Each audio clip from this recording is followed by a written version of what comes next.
Welcome to Kenton's videos. Enjoy the video. You start by signing into the admin console with your admin account and a verified domain. This establishes ownership and billing. Once signed in, create user accounts, assign specific roles and licenses so people get the right access. Next, enable core services like Gmail, Drive, and Calendar for those organizational units. This turns features on instantly.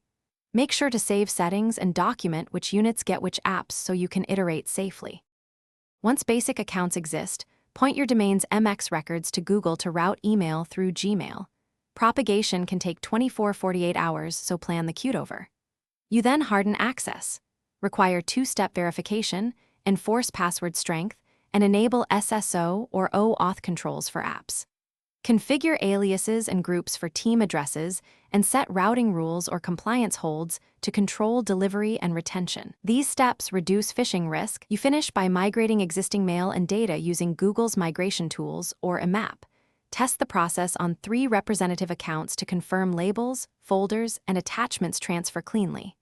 Then set organization-wide defaults for signatures, retention, and sharing, and run a short training session so users adopt new workflows. Finally, monitor audit logs and alerts and document a recovery plan. If mail fails, check MX records, DNSTTL, and admin audit logs first. They reveal most configuration errors.